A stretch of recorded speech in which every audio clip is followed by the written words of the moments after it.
புதுச்சேரியில் பாழடைந்த வீட்டில் இரு வாலிபர்கள் வெட்டுக்காயங்களுடன் இறந்து கிடந்த நிலையில் மற்றொருவர் மருத்துவமனையில் அனுமதிக்கப்பட்டு உயிரிழந்தார். இதுகுறித்த கூடுதல் தகவல்களை தருகிறார் செய்தியாளர் சண்முகசுந்தரம்.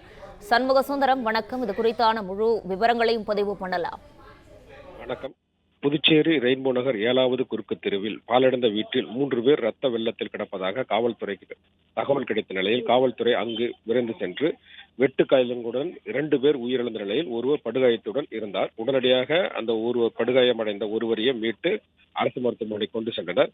போலீசார் விசாரணை மேற்கொண்ட போது இறந்தவர் பிரபல ரவுடி தஸ்தான் மகன் ரிஷி என்பதும், திடீர் நகரை சேர்ந்த தேவா என்பதும், ஜே நகரை சார்ந்த ஆதி என்பவர் படுகாயங்களோடு இருந்ததாகவும் தெரிவித்தனர். தொடர்ந்து ஆதியும் மருத்துவமனையில் உயிரிழந்தார். இதனால் அந்த இறந்தவர்கள் எண்ணிக்கை உயிரிழந்த எண்ணிக்கை 3ஆக இருந்தது. 3 பேர் கொலை செய்யப்பட்ட சம்பவத்தின் பரபரப்பு அடங்குவதற்கு முன்பே அப்பகுதிக்கு டிஐஜி சத்யசுந்தரம் தலைமையிலான அதிகாரிகள், மோப்ப நாய்கள், தடவியல் ஆய்வாளர்கள் ஆகியோர் வருகை தந்து அங்கேயே பிரேத பரிசோதனை செய்ய முற்பட்டனர்.